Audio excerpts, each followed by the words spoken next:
I thought I would just jump on and talk a little bit about working with the vagus nerve because uh, it's far more interesting than we think, and a lot of people don't really get it right, in my opinion. And there's a number of reasons for that. And one of the main reasons is that we don't see it as an integrated part of our body. We see the vagus nerve as something to direct. So it's in the wrong place, we'll direct it and put it in the right place. We will get it back into line, we'll stimulate it. So the whole thing's about stimulating the vagus nerve. The trouble is the vagus nerve is often highly stimulated, which is why it's gone into a state of collapse. And it will move into a state of collapse under, an enormous duress, different conditions. And then how do we, if we're working with people who are born into a state of collapse where they have inertia or catatonia, or they have very high-end trauma really early, so their vagus nerve is collapsed. It's not that it doesn't work. It's not that they can't speak. The vagus nerve it's actually vagus nerves. It's it's one tree, but it's got a whole lot of branches. And so a lot of it can work efficiently, but a lot of it can be very shut down and leave aspects of us dormant, so that when it is in a more immobilized position, and it's very hard to get all of this language right. Everyone argues about getting it right, but it's actually really hard to get it right because it's so nebulous when we're talking about our internal states and the mechanisms of our internal states in reference to living in the body, in reference to who can I be in this body. And all of it is quite semantic, in my opinion, until you start talking to people who have always lived in a body that is in a state of more than flight or fight. It's basically got a very low window of tolerance, is easily triggered, but also is only able to tolerate certain amounts of sensation before it will withdraw. So the capacity to use the ventral in terms of not necessarily always communicating. People can communicate well, but they might not be able to tolerate touch. They might not be able to tolerate a whole lot of noise. They might not be able to hold space for sharing their interface with the world. They live in a fairly constant state of shutdown. And so most of our work with this kind of population, and there's a lot of this kind of population one way or another, is we manage them, we support them, we scaffold for them because they can't do it. We do CBT training, which the results and the research are pretty clear is nigh on useless, if we're being fair. It doesn't really touch the sides with this issue because the issue is not really a psychological issue. It's a physiological issue. But if we take it purely as a physiological issue, we've missed the point as well. And this is the trouble. This is why you want an integrated understanding and an integrated approach, is because there's a person living in that body. Yes, the body has a state of collapse, but it also has self-knowledge and self-awareness and parameters that it thinks are true. And then the person living inside that body thinks it's true as well. And so when you're working with people and you're inviting them to shift into a new space, a new knowledge of self, it's very confronting. It's confronting at a physiological level because the body doesn't know there's anything else there. And then it's confronting at a psychological level, because all of the stimulus and the way of interpreting that stimulus is a certain choreography of self. You know who you are by how you respond to the world. And then there's patterns formed and responses that you understand. That keeps you safe. So with A.R.T, we're asking people to move past those personal paradigms. If we just do it at a purely physiological level, and the therapist comes in and just manipulates, however nicely, the body, you could take the person somewhere where the body it goes past its parameters, so it will shut down. Or you can take it somewhere and then it might have a sense of expansion, but it doesn't really understand why, and therefore it can't sustain it because it hasn't been integrated into the self-knowledge, and the body hasn't had time to sufficiently ameliorate the stress of the change, as well as integrate it in terms of new understanding of self. So it's always really interesting when we're looking at what does it mean to be a self, what is consciousness, all that sort of stuff is highly important here. It's highly delicate, it's highly interesting, but it's also, you have to have that juncture, that cross point where you're dealing with the individual who's living in that body, who's also living in that culture, in that society, in that world, who also is talking to, connected to all sorts of other aspects of their inner world and their inner self. So the people are complicated. And just because people are shut down and they can't speak a lot, or they can't efficiently move their body, or they can't brush their teeth properly, doesn't mean they're not this complex. They're actually more complex. They're more complex. They know things at an interstitial level about their system. Or if you want to do telepathy tapes and the beauty that's coming out now with Diane Powell's work, they're in other worlds doing all sorts of other things, other consciousnesses in that sense. That these paradigms of awareness and consciousness that we think we're working in might work very well with a neurotypical, for want of better language, population. But you're working with a vastly different set, not a different human, by the way, but a vastly different understanding of self and self in the world, yes, and then also this understanding that we might not understand. So it's sounding complex. It is quite complex until you bring it back very simply to the point where we have to work with the person. We have to understand that the synchronicity of who they think they are with how their body responds to the world makes a picture of who they are. And then if we want to make their vagus nerve more robust, we have to make that really safe for obvious reasons. The vagus nerve is about safety. We have to make it make sense to them so that they're willing to give it a try. Because you can make people comply, but it doesn't make any difference to what's going on in the internal state. They'll just do 50 star jumps for you if they can, or not, and walk out of the room. But what is it to actually engage them and not use overtly chronic mental stratagems that they can't engage in?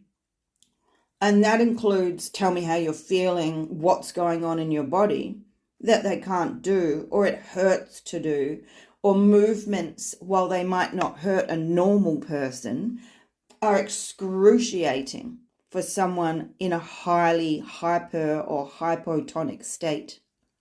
What happens for them with the slightest touch on the hand is can be mind-blowing. Whereas for someone else who's got a very different pattern and choreography of how their body responds to stimuli, they wouldn't think anything of it. And indeed don't even understand that that could even be true. They'd be like, oh, what, you just want to touch the hand? That does nothing. What, this is why people think this works so weird. Because it's so nothing in some respects until you start playing deeper into the reality of a hyper-aware body. And in order to get that hyper-aware body at a very basic level, to shift out of an immobilized state, if you to move into polyvagal language, to move into a more robust ventral state, to have a greater line so there is greater connection to the ventral vagal, to the myelinated newer parts of ourselves that allow us to have top-down capacity, that allow us to be able to master the ship, direct the body, direct the mind, be the person in the middle of all of this, and not just the witness being bandied around by sensory experience, which is what that life typically is, but actually be able to harness all of that and bring it to under the person's actual control is an art. It's an art because it's so dramatic and it's so nebulous. It's so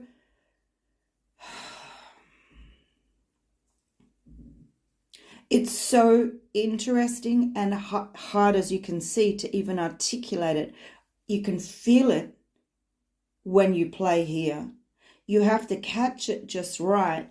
You're talking with the person and you've brought them into a space, and it's very easy for them and for the therapist to go, great, now we've got to here, let's go and do this, and then miss the point that we actually have to stay with what's happening. What's going on with your body right now? And that's not a what's it feeling question necessarily, unless the person can do it. But it's a, have we moved out of this space and we're all eyeballing this nebulous space that exists because they can experience it. And it can be witnessed by external things that are apparent that you can witness, that are happening in the face and in the body and in the breath and in the fact that you've got to know that person really well so you can watch their response. And then you're catching it and holding it and then not pushing, and then seeing if you can have some more in a while and push a little bit more to see if the body will let go, to see if the body will shift off that dominant, entrenched, rusty, squeaky train track that it exists on, and jump train tracks to a more robust ventral system.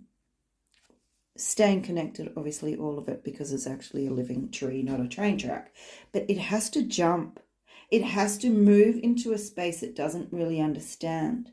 And you have to witness that and hold it and hold space for it and hold space for the person. Trust the body, trust it can do it, and not boss it around. And that's the vagus nerve that I'm working with. That's the vagus nerve that I'm talking about when I'm doing this work. And I don't think people understand the delicacy and the potential that we have in our bodies with these kind of issues like catatonia and inertia, because we just have this blanket understanding of the body. We have this blanket understanding in lots of ways of psychology. So that, and it's understood from a very neurotypical position, which is not very well understood in, what's the word I want to use? I almost want to go shallow, which, bear with me, now I'm allowed to be autistic and go, I'm allowed to say this because it's not to be rude. It's just to state a position that when you're in a catatonic state, which is something I understand from early existential trauma. It's why I do this work, because I understand that most things don't touch the sides. I get it. And if you haven't understood that, there's this language that you can't necessarily tap into unless you are trained to find that space. It's a human space. It's just most people don't live there very often. Most psychology doesn't go there. And so it wants to extrapolate. It wants narrative. It wants to move into success. It can delve, Jungian stuff's beautiful and weaves very nicely into this work, and Gestalt. But even so, we're actually working still under that. Eve Gendlin, I love all of that stuff, but it's still, to a very large extent, what are the patterns in the head? Or what's happening in your body that makes sense of the emotions? We're not playing with the emotions here with A.R.T. We're not playing with the emotions. What we're doing is working with the interstitial cross point between what trajectory is being triggered in the body by stimulation, i.e. points on the hand, points on the feet with the ball, movement, that are not too much, that we can catch awareness of it and then learn not just to witness that, but when we're ready and when we can tolerate it, and there is so much psychology in there for how we can tolerate it, come in and make a different choice and push the body further towards that more strong train track, that more strong line that it can hold on to. Because once it can hold on to it, it knows it and it doesn't easily let it go. A collapse state is for special occasions, and the body's supposed to right itself. How does it right itself if it started there and that's what it knows? How does it do that? There's very few ways to go find that, because even Gestalt and Gendlin work has these assumptions of foundational knowledge of self, that the self isn't initially collapsed. So we go back to that. We go find the strong point. It's not there for some people. It's never been there.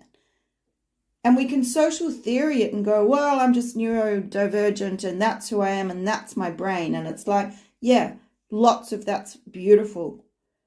But if your body collapses and is in a collapsed position and that is your framework, that is generating your capacity to know yourself. And is there more? Is there more? So the work's very interesting. It's an internal martial art. It actually pushes people quite a lot. It's not about pacifying. But you have to be so gentle and so soft and so considerate. And it can take 3 years to get anywhere. And not anywhere. But in order to learn how to hold this space and not have the body shut down. And if you've got people who've had not just chronic birth trauma, but maybe 5 or 6 operations post-birth, their body is in a chronic state. You can then give them a number of labels of different psychological profiles that they're existing in and medical profiles. But quite a lot of it, if you can just go Polyvagal 101, is the body has gone into a collapsed state, either from the initial trauma, injury, problem. Trauma is an interesting word. It's not really even applicable here because it has so much narrative. So much emotional narrative. It's not really emotional narrative when you're a baby and there's something going on in your body. You don't have a consciousness to have a narrative about that. You just is. It's just an isness that you're dealing with, and then you can have a lot of distress and a lot of intervention and a lot of not being able to connect with socially engaged nurture, let alone you might not have got your oxytocin early. And so you're just not able to interface with the world with all that learning that is a whole filigree of shared space with another person, if your body's in lockdown for safety reasons so that it survives, that's what it's doing. It's not an emotion, probably very uncomfortable. It is very uncomfortable, but it's not, it's A, not emotional, and B, is your base identity. How do you work with people like that? Because most therapies' presumption is we're getting back to your original identity. And these people have almost a Buddhist identity that the Buddhists crave. I want the identity before I had my identity. And it's like, well, I've got that. It's just I live in such an uncomfortable body. I can barely talk to people. I can barely leave my front door. I need 20 people in my life to do all of these supports for me. But it doesn't mean I'm not brilliant. It doesn't mean I'm not connected to other worlds or go and chat to other people on the hill that I've never met. Go watch the telepathy tapes. Fantastic. But at the same time, it's not fantastic if you're in this world and your ability to interface with it is extremely limited because your physical form is locked into a certain state. And so what we do with A.R.T. is teach the person how to move out of that locked state, that locked physical identity, that locked emotional identity. It's really interesting work. It's really intricate work. It's beautiful. And you work with the most amazingly, fantastically interesting people who are full of love. But we cannot use the typical paradigms for this population because it's assumptions. All the assumptions are wrong. They're wrong. Or they're not wrong. They're just not applicable in the same way. They're just, for me, they're not. And this is, I find the changes that I see in people that can take so long because you can teach someone just to enter that space of there's a, you could say catatonic state or you could say locked state, right? That's my body way that I deal with the world. And there's a little bit of bandwidth to soften in places when I'm really, really safe and comfy. And we come in and we build enough relationship and then we go, great, can we ask the body to drop into a different state? And that might be by putting feet on the ball if the person can tolerate it. Some people can't even do that. Or touching a hand point. And that softens the body. And then what happens is the body gets frightened because it's softened and it's like, I don't know how to be this soft. I don't do this. I'm this. How do I do this? And if we're not careful, it shuts down very, very quickly. So we're teaching it to tolerate and more interstitial space, a stronger space. We're teaching it to tolerate. Window of tolerance doesn't really cut it here. It's just this thing you can say. It's like titration. It's just this thing you can say. It doesn't mean anything. There's very little words when you're working this low. But you're trying to get the person to witness this shift that seems so slight, but it's everything. And tolerate it so there's a bigger space made internally. And then that holds if we get it right. And then we might come in the next day or the next time we do a set of sessions and ask for some more and hold that point for longer. But the body has to be able to tolerate it.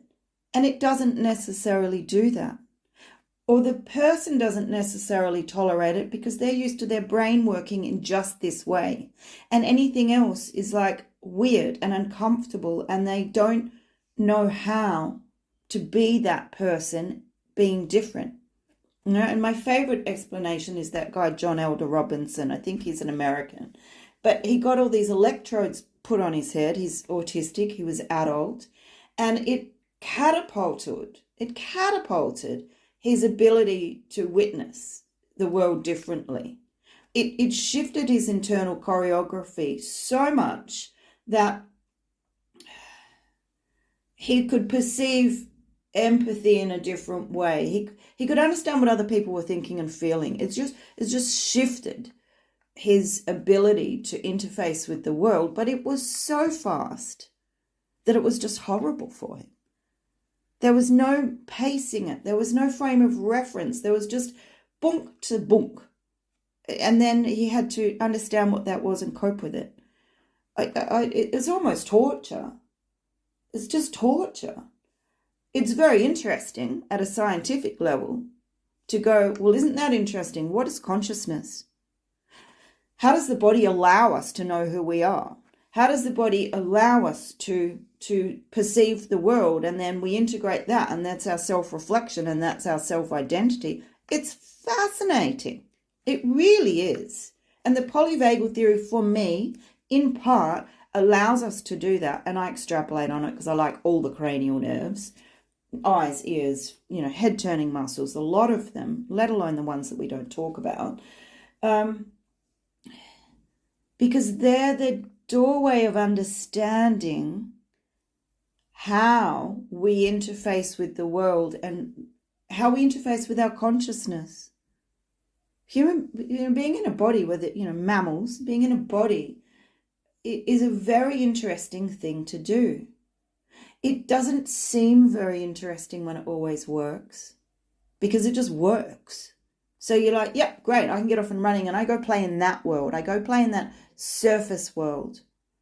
And it's really only when things go wrong there and people have trauma or they dislocation of some sort that they plummet into this other world. And then they have to work out how to navigate it and get out of it as fast as they possibly can to go back to the safety and the foundation of the real world and the all the things that we love, because we're so used to having our body feel comfortable, whether that's socially engaging and people smiling at you, so you get this trill of different, electrical impulses that make you happy. You can eat foods, you can eat what you like, you can travel, you can see things. There's all these things that keep us in a whirl of beauty and comfort and safety, and then the body feels good, and then we can go be who we really are.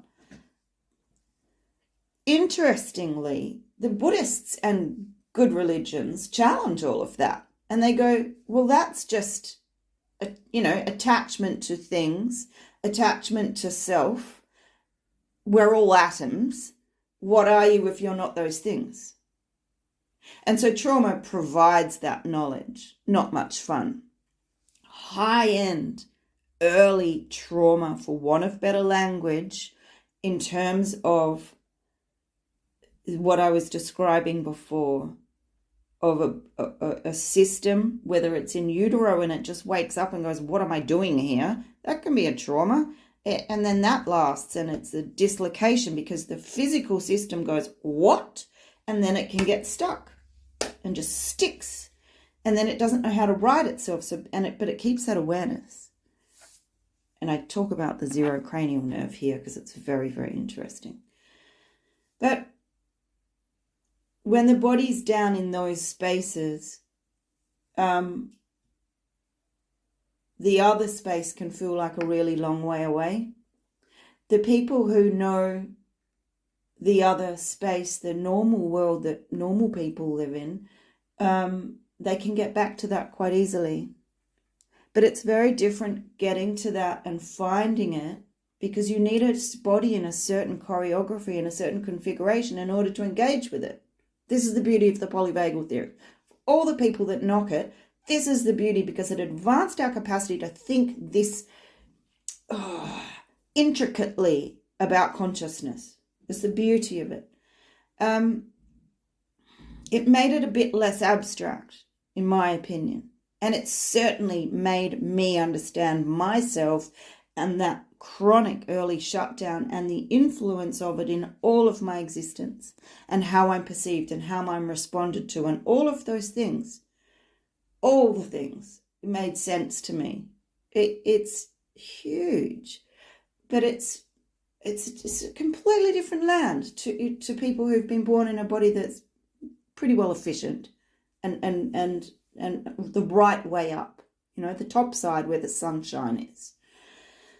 But the sunshine people don't understand there's this wealth of knowledge underneath.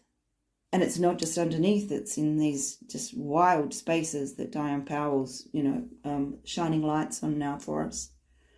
And then as therapists, what are we supposed to do in here?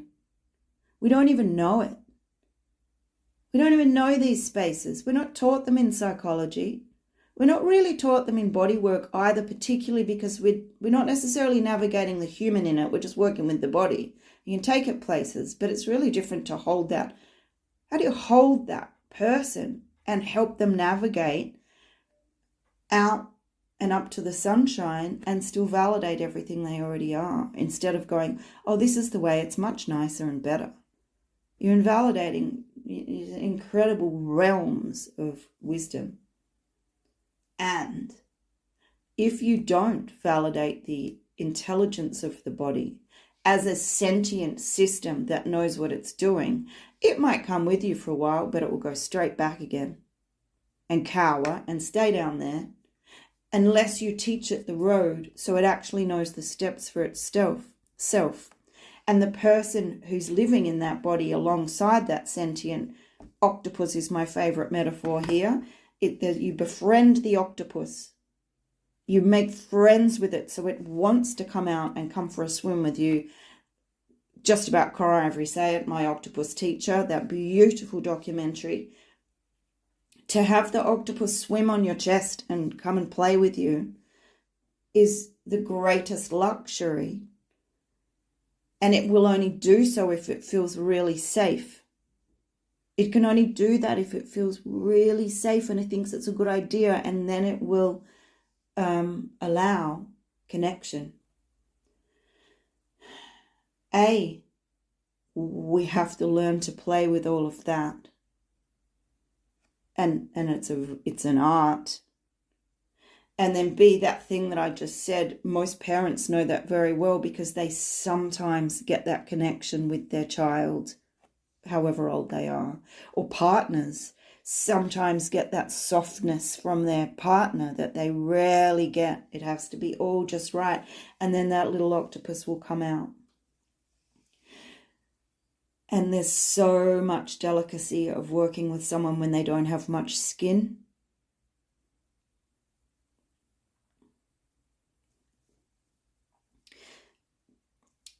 And I'm emotional here. I can't help it because this way where you be here is so beautiful, so tenuous, so hard to explain. It's like fairyland. It's so gossamer, and it is gossamer thin lines that you're playing with. What happens, because the body is innately intelligent, is that we're able to, once you've got it to come out and play and feel safe, it can navigate, it grows skin, it can knit up to the higher, not better, ventral parts of the vagus nerve so that it becomes more solid. Like a good piece of bamboo. It can still sway in the breeze. It can still fall over, but it can come back up again. It can whack someone if it needs to. But it's strong. And what happens is then the person, instead of being two things where they're switching metaphor slightly, where the octopus is, there's them and then the octopus will come and swim on their chest. There's an integration. Which the vagus nerve allows, when it's really robust, it allows integration of self so that you can have skin, you can have boundaries. It's so efficient and fast sometimes with this work. Sometimes it takes a really long time. But the person gets to have this ability to use their body differently. So their eyes and their ears choreography they're not stuck in this hypertonic flight or fight, I've got to look for danger. The configuration shifts. They understand what this is. The information coming through is able to be felt and known and assimilated very, very quickly. And so they have access to all of this, and then to themselves and the wealth of their knowledge. And they have boundary, and they have skin. And it even me talking like this, it just feels like such a jump. And it is what it is.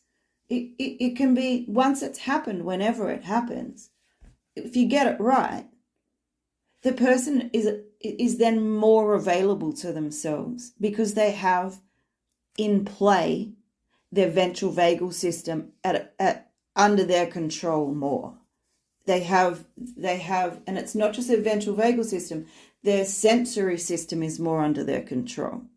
We bang on about whether the vagus nerve is blah, blah, the polyvagal theory. It's very annoying because it is a very good base premise, but you have to extrapolate on it. It's not just the auditory cranial nerves and the vagus nerve. It's like it's all the cranial nerves. It's all the sensory system. It's all the organs. They're all talking. They're all luminous. And they're luminous and they stay luminous. But what people describe with this work is, oh, I could just go and tell someone what I thought. I didn't even have to get angry. And this person could be 36 and have never told their parents what they think before. And they just go, actually, I think this and this and this and this. And I'll go, have you always known that? Or did that, happen in the last week that we've been working? And they'll go, oh, always known it, just could never really say it. They have access to themselves. The physical functioning of the vagus nerve and the cranial nerves allow us to connect with the heart, connect with the brain, and use our voice for speech. Not just speech, but articulation of self, deep self. So people say that, or they just have really good boundaries and they say, no, I don't want to do that. Or yes, I want that. They don't have to try. They don't have to use willpower. They don't have to think 50 steps ahead. It just happens. It happens and it happens. And so we do this work, and it's as slow and as fast as it is. I'm in no control of it. I'm in control of how to do it well and all the things I've just said.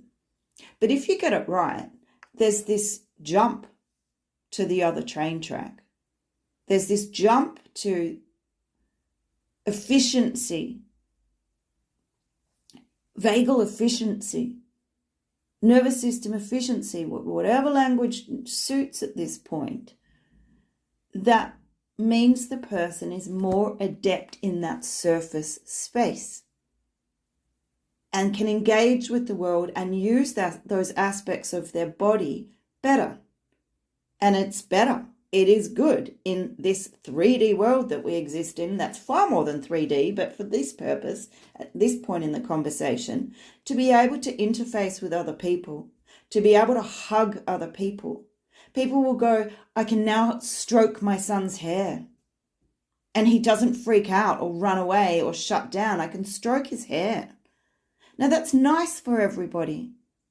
It's not nice if it can't happen. It's very isolating. It's very hard to not be able to accept that, to not be able to take embrace, to watch other people have embrace, and it's easy for them. It's very alienating to witness that and not be able to do it. It's very hard for the people that love you that can't do that and can't very often see your smile. And so making these aspects of self more functional is great. It's beautiful. Having access to your executive functioning at will without having to use 10 million tons of willpower is really, really good. Being able to then bring from the depths all that you've known and understood, like a good Buddhist or a good human being who knows realms, is then something else. And this is my duty, and it's my work, is to bring that. It's a bridge. Not my maiden name, but it's my married name, and I'm a bridge to bring that beauty into this 3D world so that it's accessible, because people can bring that and interface with the world instead of shutting down and hiding in their rooms and being on gaming and medication and other recreational drugs just to get by, and having 20 support staff if your government supports that, etc., etc. So it's this really weird, interesting land that we're in. This weirdly interesting land that we play in. And it's not cut and dried.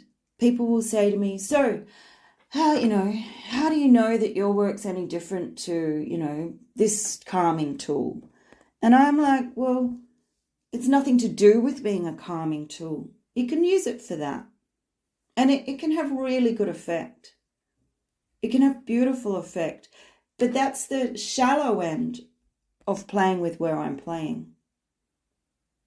Other people will ask me, well, how am I going to quickly apply this to teens who are autistic and at risk and doing really high-end at-risk behaviors? How am I going to apply this to them? And I'm like, you're going to have to come and learn with me properly if you want to go play in that depth. Because this is not a piecemeal, well, we'll just touch one point on your hand and you'll feel nice and then everything will be okay. It's not like that. The problem is complex. The problem is multifaceted. The human in the body of the problem is multifaceted. And they're not the problem, and they're very bright, but they're in a maelstrom of neurosensory distress that we like to call a disorder, a variety of names, PDA and all these things, OCD. To me, they all come from this neurophysical distress. And just trying to calm that down a little bit, if you've listened to the last 40 minutes of me talking, isn't really the point. And if we get all of this right, magic happens because it can, and it can because our bodies are that good and they're that clever. And we have a vagus nerve that can be the master of the ship, or a good piece of healthy living bamboo that can stay upright and deal with the wind. And I have to use Gestalt metaphor here because it's really the only way. We start just going with, as I started with, stimulate your vagus nerve. What? I can't even engage with that level of, it gets more hits on Facebook. It gets more links because people just want a quick fix so they can get back into the pretty world, the sunshine. And I don't blame them, to be honest, because they don't know how to navigate the other stuff. So we have to learn to navigate it. As therapists, we have to learn to navigate it. And the therapists often go, great, now I want a quick fix. I want to take that back into my practice. And I'm like, you go for it. Go and do that. But you are still playing in that shallow end of the pool, even if you're working with highly traumatic people. Because I can have someone with trauma, and they will sit and they will put their feet on the ball and barely move it and sit for an hour and a half. And there is so much stuff going on in them. And there's so much change that by the end of it, all these things have happened, and they'll report back and go, all these things are happening now. I have access to all of these different things that I didn't before. The skill of holding space for that person and not interjecting and not asking questions, and not asking questions depending on what's necessary, and not suggesting that they do something else, and actually holding space for the what is, for that cross point, for that choice point, for that place that we actually are. And being able to tolerate it yourself as a therapist, because people get bored very quickly, is something else. And we're also not trying to make sense of it emotionally. Tell me how you feel. Quick, now let's go find out how we feel. That's irrelevant in this space, in my opinion. It comes later. You integrate all that stuff later if it's needed. So there's something different in here. And I can say that because I see the results. We've done a study. It's only 7 people, but it shows it, and it measures it biometrically as well as qualitatively and psychometrically. But it gives a snapshot of what I see all the time. And I know it works because the people that I work for respond and tell me all the things that have changed. And that the people do, the kids do, the teens do, the adults do, and the parents do, and the families do, and the teachers do, and the referrals from different psychs and various allied health and doctors do. So there's something here. But it's really hard to language because I'm talking depth language to surface people. And you really only want to even understand it if you have to. What I do think, though, is there's a more of a drive now for humanity to understand these things. It's more accessible. Our mechanistic understanding of the world is changing so that we're not just seeing everything as a sum of its parts. The telepathy tapes are going off because we're starting to know that intuition and alternate reality and all these things are actually a part of our actual existence. And so the internal space that we live in, I mean, we can even measure it better. You start looking at the fascia and what it looks like inside. It's like it's magic gossamer land. Like we're so more able to understand ourselves as, lightness. So it's a worthy goal that I think people are more and more interested in. I don't think they particularly know how. They're either lost in it and don't see that there's a way out. And I think this therapy is a way out. This paradigm of thinking, this technique, it's an internal martial art for obvious reasons. You're working for yourself. You're working to find this space for yourself. But also as a therapist, you want to learn how to navigate it. And then who can teach that to you? Because the universities are not playing in this space. They're not. Anyway, I was just really called to say all of this today. I think it's useful to try and articulate it. And I've just had some recent chats with clients that are so interesting, but they're this. And I wanted to share while it was still fresh in my mind. Thank you.